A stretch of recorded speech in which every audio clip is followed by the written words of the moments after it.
오늘 정진영 집사님이 일이 있으셔가지고 오늘 예배에 참석지 못하셨습니다. 영어권에 계신 분들 옆에서 잘 통역해 주시기를 바랍니다. 여러분, 마라톤의 유래를 알고 계신지요? 보통 4년마다 세계인의 축제인 올림픽이 열립니다. 그리고 마라톤은 올림픽의 꽃이라고 불리며 많은 사람들의 주목을 받으면서 모든 경기의 마지막에 치러집니다. 마라톤은 490년 아테네와 페르시아군의 전쟁에서 유래하게 되는데, 이 전쟁에서 10만 대군에 달하는 페르시아군을 아테네군이 물리치고 승리하였습니다. 그 소식을 전하기 위해 휘디피데스라는 병사가 전장에서 아테네까지 뛰어가 승리의 소식을 전하였습니다. 오늘날 같으면 전화 한 통하면 금방 연락할 수 있는데, 그 당시에 휴대폰이 있을 리 만무합니다. 그래서 직접 사람이 뛰어가서 소식을 전할 수밖에 없었습니다. 그는 아테네에 도착하여 기뻐하라, 우리가 이겼노라, 이 한마디를 남기고 숨을 거두었습니다. 그가 승리를 알리기 위해 뛴 거리가 42.19km였습니다. 그리고 아테네군이 승리한 곳, 그곳의 이름은 마라톤 평원이었습니다. 이를 기리기 위해 마라톤이라는 경기가 생겼고, 선수들은 42.19km를 달려 결승점에 들어옵니다. 이제 오늘 말씀을 보시면 한 청년이 다윗에게 왔습니다. 이스라엘 진영에서 한 청년이 다윗에게 나왔습니다. 승리의 소식을 전한 휘디피데스처럼 이 청년이 좋은 소식을 가지고 왔으면 얼마나 좋았을까요? 하지만 그가 가지고 온 소식은 이스라엘의 패배와 사울 왕과 그의 아들 요나단의 죽음이었습니다. 다윗이 그에 대해 자세히 알고자 청년에게 물었습니다. 사울과 그의 아들 요나단이 죽은 줄 내가 어떻게 아느냐? 이에 이 청년이 대답하였습니다. 자신이 우연히 길보아 산에 올라갔는데 거기에서 병거와 기병에 쫓기는 사울을 만나게 되었다고 합니다. 그리고 사울이 청년에게 자신을 죽이라고 하였고, 그는 사울 왕이 더 이상 가망이 없어 보여 죽였다고 했습니다. 그리고 사울 왕의 왕관과 팔에 있던 고리를 가져왔다고 하였습니다. 여러분, 청년의 말이 맞습니까? 틀립니까? 우리가 지난주 사울의 죽음에 대한 말씀을 살펴보았습니다. 지난주 말씀을 한번 떠올려 보시면, 사울은 활을 맞고 도망하다가 자신의 병기든 자에게 자신을 죽이라고 명령하였습니다. 그런데 병기든 사람은 두려워하여 그 명령을 따르지 않았습니다.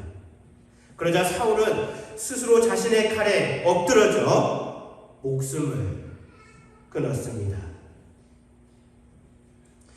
우리가 어떤 죽음도 쉽게 판단하고 평가해서는 안 되겠지만, 성도들뿐만 아니라 모든 사람들은 결코 스스로 목숨을 끊어서는 안 됩니다. 이는 굉장히 어리석은 선택이며 죄악된 행동입니다.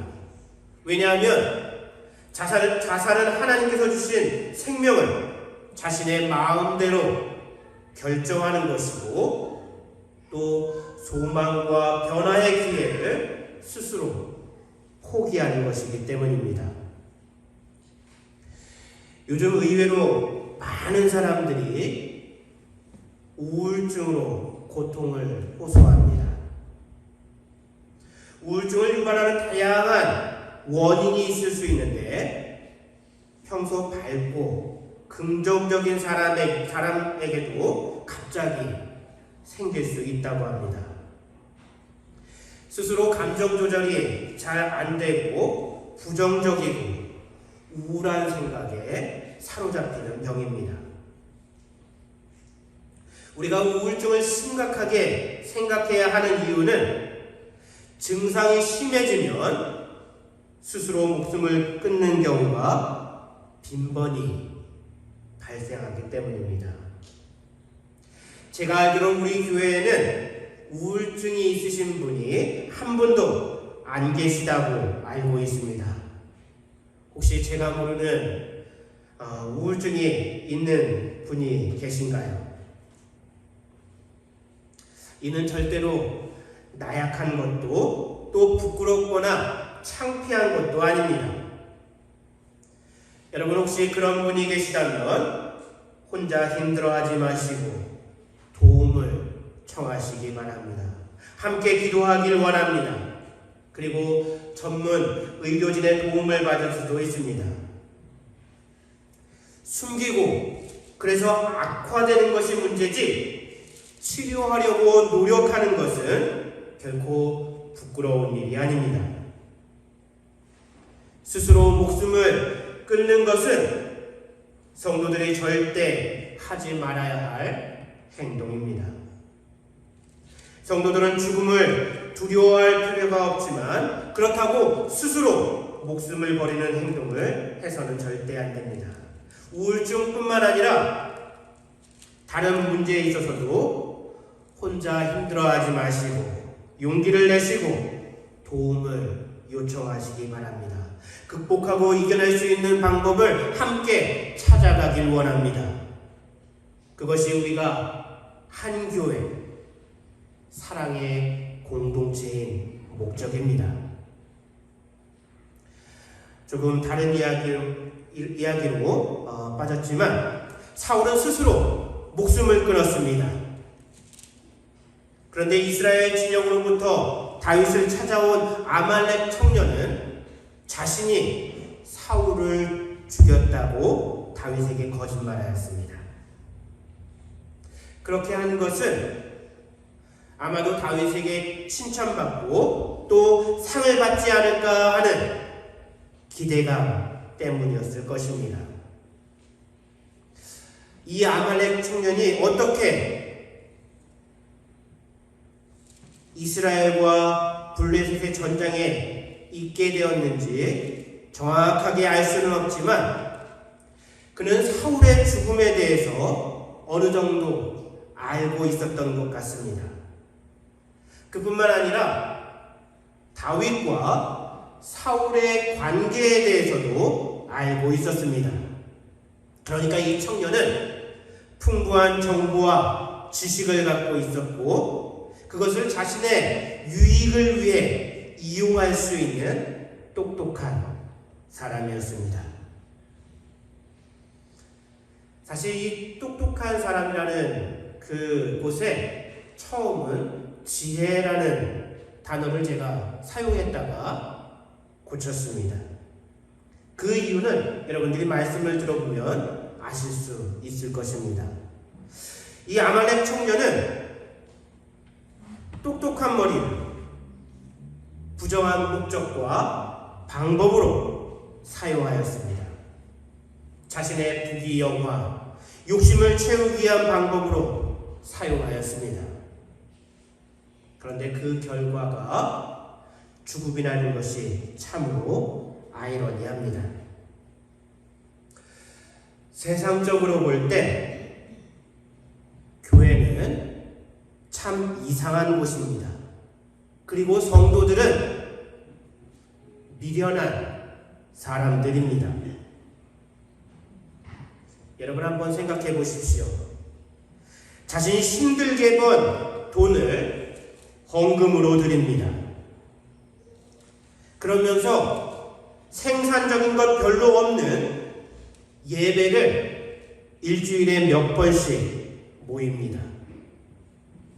그러면서 그곳에서 설교를 듣는데 대부분 잘못에 대해 지적하고 회개를 강요하는 경우가 많습니다.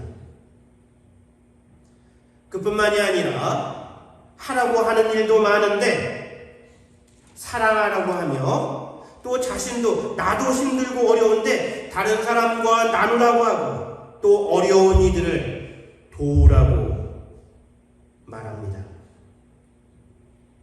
세상 사람들 입장에서 교회와 성도들에 대해 생각해 보았습니다. 이렇게 미련한 사람들이 또 세상에 어디 있겠습니까? 그런데 고린도전서 1장 26절에서 29장 말씀을 보시면 제가 한번 읽어보겠습니다. 형제들아 너희를 부르심을 보라. 육체를 따라 지혜 있는 자가 많지 아니하며 능한 자가 많지 아니하며 문벌 좋은 자가 많지 아니하도다.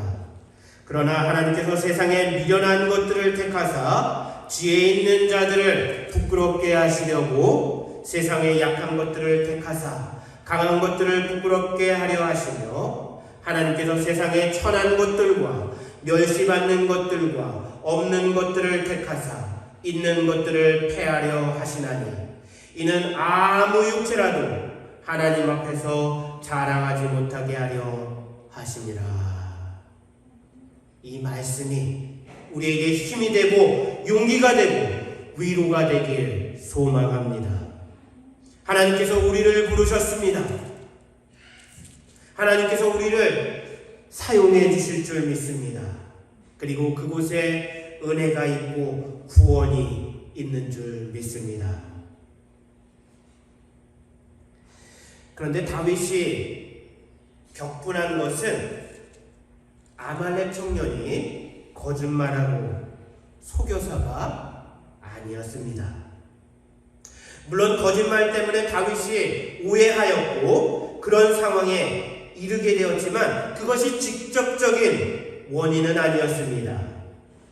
그 이유는 아말렉 청년이 사울을 죽였다 하였기 때문이었습니다. 우리 오늘 본문 14절 말씀을 다 함께 읽어보겠습니다. 우리 14절 말씀을 다 함께 한 목소리로 읽어보겠습니다. 시작. 다윗이 저에게 이르되 내가 어찌하여 손을 들어 여호와의 기름 부음 받은 자 죽이기를 두려워하지 아니하였느냐 하고. 제가 16절 말씀을 읽어보겠습니다. 다윗이 저에게 이르기를 내 피가 내 머리로 돌아갈지어다. 내 입이 내게 대하여 증거하였기를 내가 여호와의 기름 부음 받은 자를 죽였노라 함이니라 하였더라. 여러분, 다윗은 여호와 하나님을 경외하였습니다. 이를 알 수 있는 대표적인 말씀이 시편 19편 말씀입니다. 제가 한번 그 말씀을 읽어보도록 하겠습니다.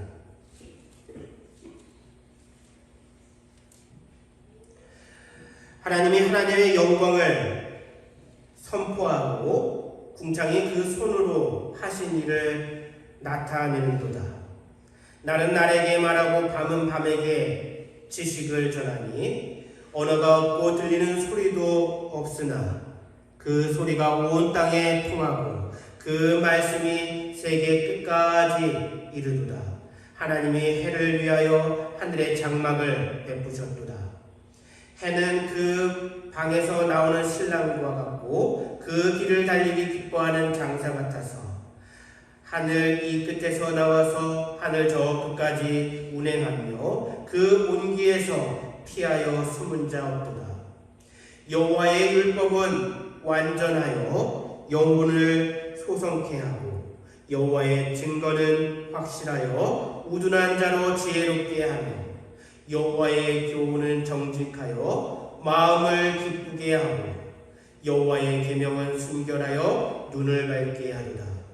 여호와를 경외하는 도는 정결하여 영원까지 이르고 여호와의 기례는 확실하여 다 의로우니 금 곧 많은 정금보다 더 사모할 것이며 꿀과 송이꿀보다 더 달도다. 또 주의 종이 이로 경계를 받고 이를 지킴으로 상이 크니이다. 자기 허물을 능히 깨달을 자 누구리요? 나를 숨은 허물에서 벗어나게 하소서. 또 주의 종으로 고범죄를 짓지 말게 하사 그 죄가 나를 주장치 못하게 하소서. 그리하시면 내가 정직하여 큰 죄가에서 벗어나겠나이다.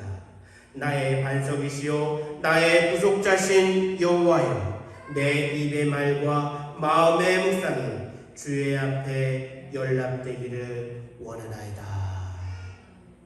다윗이 찬양한 시편 말씀입니다.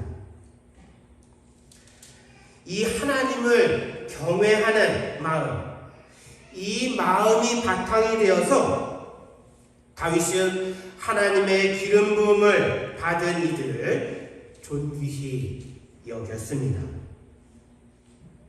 여러분, 다윗 입장에서 사울이 얼마나 원수처럼 여겨졌을까요? 그리고 사울을 해할 수 있는 두 번의 절호의 기회가 그에게 있었습니다. 하지만 다윗은 그렇게 하지 않았습니다. 원수 같고 자신의 뜻을 이루기보다 인내함으로 하나님의 뜻을 이루며 얼마나 하나님을 경외하는지 보이는 기회로 삼았습니다. 하나님께서 기름을 부어 종들을 세우시는 이유는 이 세상 가운데 하나님의 뜻을 전하기 위해서입니다. 그리고 그들을 축복의 통로가 되게 하시기 위해서입니다. 성도들은 하나님의 기름 부음 받은 이들을 축복의 통로로, 또 하나님의 뜻을 알아가는 통로로 활용할 수 있어야 합니다. 그것이 참 지혜 있는 성도들의 모습입니다. 우리는 이에 대해 열왕기상 17장에 기록된 사르밧 과부에 대한 말씀을 통해 알 수 있습니다. 아합 왕의 죄로 말미암아 이스라엘 땅에 가뭄이 생겼습니다. 하나님께서 엘리야에게 시돈에 속한 사르밧으로 가라고 명하셨습니다. 그리고 거기서 아들과 마지막 식사를 한 후 죽으려고 하는 여인을 만났습니다. 엘리야는 비정하게도 마지막 식사를 위한 밀가루와 기름으로 자신을 위해 떡을 만들어 오라고 하였습니다. 여러분, 이 말을 들은 그 여인의 마음은 어땠을까요? 여러분이라면 어떤 마음이 드셨겠습니까? 어쨌든 여인은 떡을 만들어 엘리야에게 가져다 주었습니다. 그런데 놀라운 일이 벌어졌습니다. 가뭄이 끝나기까지, 하루 이틀이 아닌 가뭄이 끝나기까지 가루와 기름이 계속해서 생겨났고, 이를 통해 그 여인과 아들은 가뭄을 무사히 통과할 수 있었습니다. 그뿐만이 아닙니다. 이후 그녀의 아들이 병에 걸려 죽게 되는데 하나님께서 엘리야의 기도를 들으시고 아이를 살려주셨습니다. 이처럼 놀라운 기적을 경험한 여인은 다음과 같이 고백하였습니다. 여인이 엘리야에게 이르되 내가 이제야 당신은 하나님의 사람이시요 당신의 입에 있는 여호와의 말씀이 진실한 줄 아노라 하니라.